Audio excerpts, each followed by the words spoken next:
Naviganti del Lobby, bentornati sul canale. Allora, sono tornato un po' dalle ferie, un po' dal lavoro, devo farvi vedere come sta andando avanti il tavolo di HeroQuest, quindi oggi ci concentriamo su questo, così vi faccio vedere a che punto siamo, è quasi fatto, mancano le board, ma ve lo racconto dopo.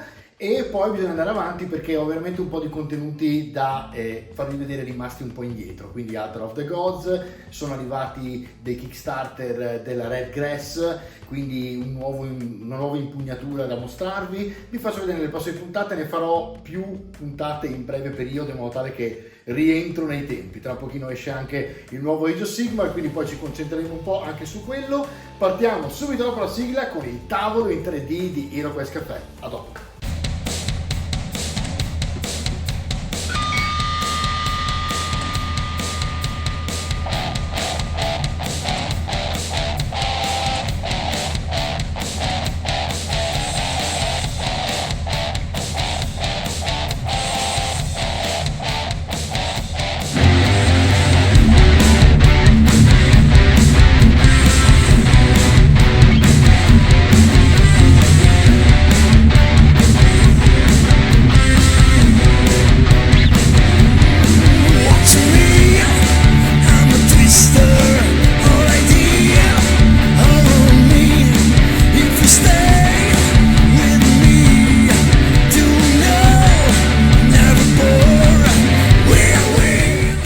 Eccolo qui in tutta la sua bellezza, finalmente montato. Allora vedete ci sono delle separazioni perché il tavolo non è ancora magnetizzato sui bordi, ora vi mostro tutto, e quindi giustamente vedete dei punti che sono separati, diversi, non ci fate caso, anche qua vedete leggermente staccato, basta che premo un pochino perché in questo momento non è magnetizzato nei bordi. Vi spiego, allora tutto il tavolo è praticamente fatto così, si parte da un bordo stampato in questo modo con tutte le clip messe, come vi dicevo, una per una a mano, sono tipo 1600 e passa clip messe a mano, e dove dentro ognuna verranno messi dei magneti come questo, e quindi non so se riesco a farvi vedere in primo piano, vediamo se mi va in macro.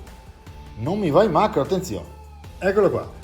E quindi sono magneti di questo tipo, ok? Ognuno di questi poi andrà messo, quindi quando mettete 1600 di questi poi vi tocca mettere 1600 magneti. I bordi del corridoi altrettanto sono, come vedete, clippati. Qui non ho messo nemmeno la clip perché non ha molto senso nel mio caso, visto che faccio solo il tavolo di HeroQuest e non lo rendo modulabile. Vedete che anche sotto ci sarebbero i punti per le clip, perché il sistema sarebbe fatto per fare un'altra stampa modulare sotto che si magnetizza anche verso l'alto e vi permette di alzare praticamente in altezza, in verticale oltre che in orizzontale. Ma in questo caso io sto facendo solo il tavolo di HeroQuest e quindi io imiterò il tabellone originale semplicemente rifacendolo in 3 dimensioni per HeroQuest Café. Quindi vanno clippati solamente i lati. In questo caso io metterò tutte le clip di una sola polarizzazione, quindi o tutte negative o tutte positive, perché dopo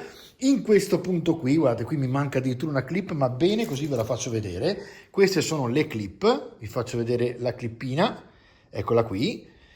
Sono fatte in questo modo, stampate assolutamente in questo caso in filamento, è tutto stampato in filamento, ma effettivamente potreste stampare molte cose come le pareti anche in resina. Abbiamo visto che in resina le clip non funzionano perché si spezzano facilmente, mentre il filamento no. Ora in questo caso, per quanto riguarda il corridoio, vi faccio vedere, no, in questo caso scusatemi, era la clip da fare qua, comunque si mettono in questo modo qua, si clippa da un lato poi dall'altro e si infila dentro, ok? Io ne ho stampate un bel po' per riserva e quindi li avevo. Poi come avete visto qua si è staccato un pezzo, mi ha fatto un po' di spoiler, adesso vi faccio vedere. Questa è una stanza, quando stampate e quando ve lo stamperemo noi, se mi chiederete di farlo per voi, perché ho la possibilità, e questo è l'annuncio più importante della puntata, ho la possibilità di stamparvi il tavolo a un prezzo veramente eccitante, direi, quindi rispetto a quello che è in giro per, ho visto il web, perché Hexagon insomma è ben fornita, ha delle belle stampanti, riesce a farlo bene. Vi fornirà tutte delle buste come queste, come ha fatto con me. In questo caso vedete per esempio abbiamo fatto la trappola che tra un po' vi mostro, e un pezzo di filamento che vi servirà come cardine per le porte, perché quando voi andate a montare le porte, eccole qua, scusate vi faccio vedere una zoomata della porta, allora eccola qui e voilà, no voilà niente, oggi proprio mi odia, la macro mi odia.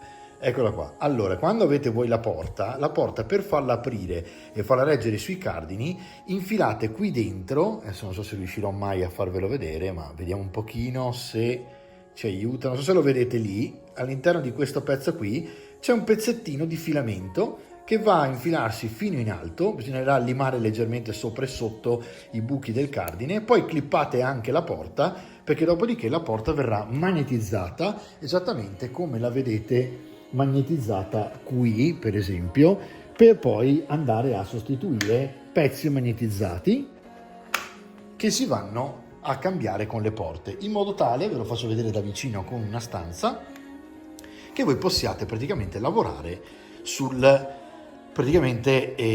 tutto il bordo e tutto il perimetro. Infatti qualsiasi cosa clippata e magnetizzata, da un lato ovviamente metterete tutto positivo, dall'altro tutto negativo per non confondervi, e poi avete praticamente tutta la stanza magnetizzata che ovviamente regge bene, quindi non cade, non fa nessun problema.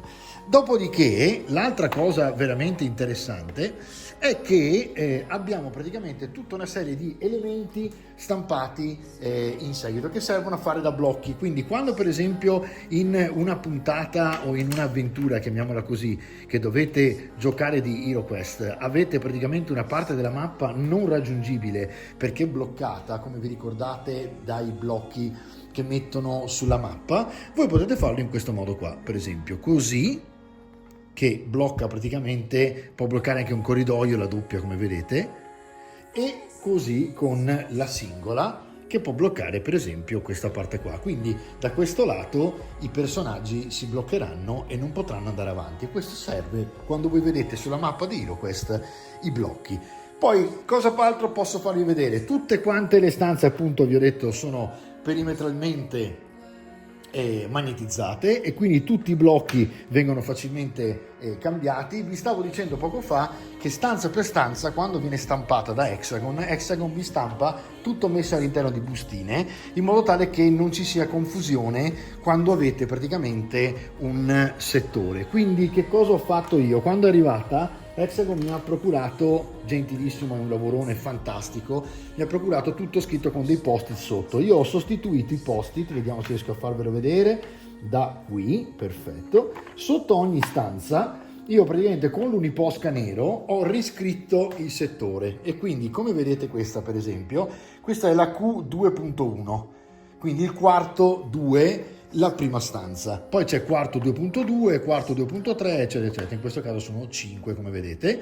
Allora cosa succede? Che ve lo riscrivete con un'uniposca, basta comprare un'uniposca insomma, e è molto più comodo perché vi rimarrà a vita perché è indelebile e vi darà la possibilità ogni volta di capire dove andare a montarlo. Poi in realtà sui perimetri io metterò praticamente tutto il negativo, perché farò tutti quanti i corridoi, ho deciso positivi, e quindi farò tutti i bordi qui negativi, tutti quanti i corridoi positivi, tutti i bordi dei quarti verranno negativi e poi all'interno devo decidere cosa fare perché come vedete vanno magnetizzati fra di loro, quindi ognuno avrà un positivo, negativo eccetera eccetera. Quindi qui, ma tanto anche qui non è una questione di modularità perché vanno montate tutte le volte nello stesso modo. Poi ovviamente tutte le pareti, tutti i perimetri li potete cambiare come volete. Ci sono poi altri elementi fantastici come le scale, per esempio se riesco a farvele vedere un po' più da vicino, eccola qui, e queste sono le scale e hanno veramente delle bellissime cioè a livello di scultura veramente delle belle cose, tipo le candele piuttosto che appunto la torcia, quindi quando poi lo andate a dipingere potete illuminare la zona, vi farò vedere dei tutorial. E questa è stampata sempre in filamento da Hexagon. Io poi queste me le sono ristampate in resina 8K, scusatemi, in modo tale da farle sembrare ancora più belle. Però sinceramente, come avete visto, regge persino una macro, quindi se poi l'avete all'interno della stanza, questo è quello che si vede praticamente. Come vedete, faccio una zoomata, voi avete i personaggi che salgono qui, vanno al secondo piano e poi dovete montare come da mappa, diciamo, il secondo piano.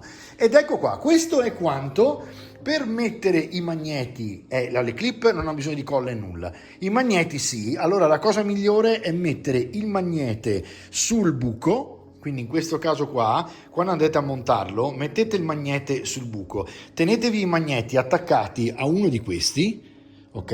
In modo tale che sapete che se sono verso l'alto e li avete montati tutti positivi, verso l'alto sono positivi. Quando andate a metterli per esempio qui sotto, girateli al contrario, così avete il negativo e le mettete al negativo qui. In questo caso appunto o positivo o negativo, mettete sopra la clip, poi mettete una goccia di attack, in questo caso potete usare insomma una ciano acrilica qualsiasi, e mettete praticamente poi con una delle bustine che vi fornisce Hexagon, ho visto la cosa migliore, passate la bustina sopra velocemente in modo tale che spalmate magari solo qui, ma se volete potete fare anche un passaggio unico, e fate in modo che la ciano acrilica copra il punto. Quel punto rimane incollata perfettamente, fa una patina sopra che quando andrete a passare con il primer non si vedrà nemmeno, e addirittura la ciano acrilica stucca le parti. Quindi invece di mettere la goccia interna, che poi diventa un casino se si stacca, se una delle due magnetizza l'altra, si attaccano insieme, diventate pazzi con le pinze,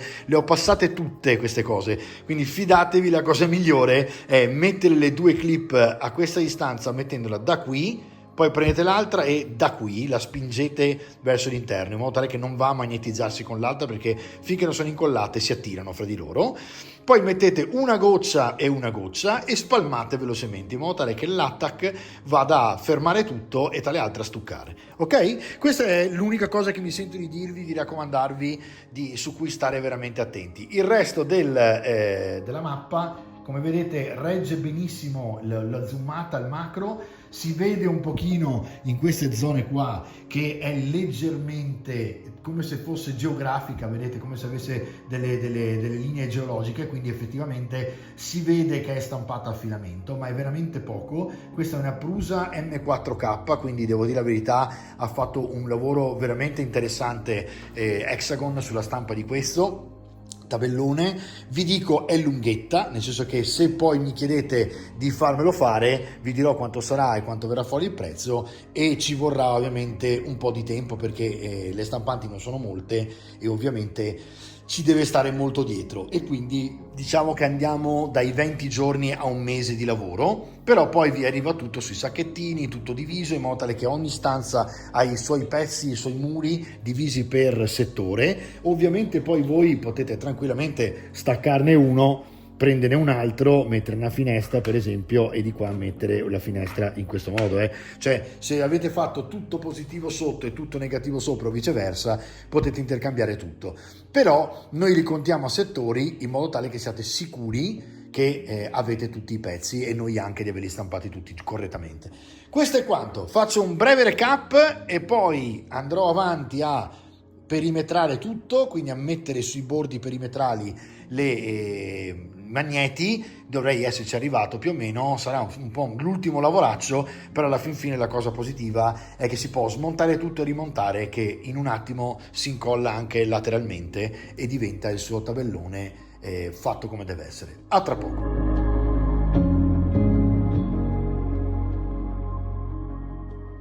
Allora ragazzi, avete visto che lavorone gigantesco che è stare dietro a sto tavolo, ci si sta un buon mese, anche se lavorate tutti i giorni, perché io appena avevo una pausa andavo avanti a clippare, a montare eccetera eccetera, quindi è lunga, però fa parte del hobby, quindi è anche molto soddisfacente. Tra le altre, dopo un po' si crea una certa ossessivo compulsività nel mettere le clip, diventa quasi divertente. Però a parte questo, magari a voi non succederà, a me è successo che non andavo avanti a mettere clip, diciamo che se avete domande di qualsiasi tipo sul tavolo scrivetemi nei commenti e poi vediamo di capire, anche se volete vedere altro piuttosto che capire di che settore stiamo parlando, dei muri, se volete qualsiasi cosa realizzo un video fatto apposta, scrivetemi pure nei commenti, ok? Nel frattempo frattempo, nell'ultimo diciamo passaggio vi farò vedere come si clippa lateralmente e poi finalmente col primer andremo a colorare puntata per puntata, pezzo per pezzo a settore,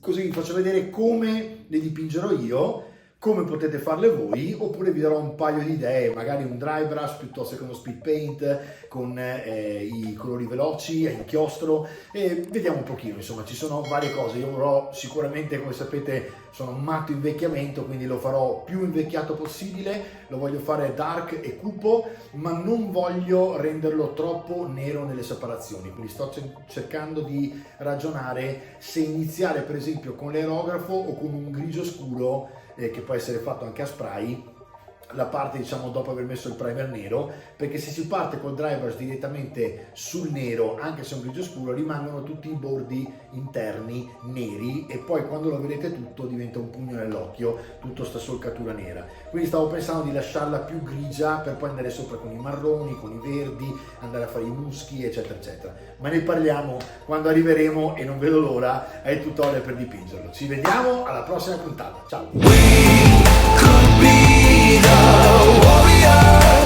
Warriors.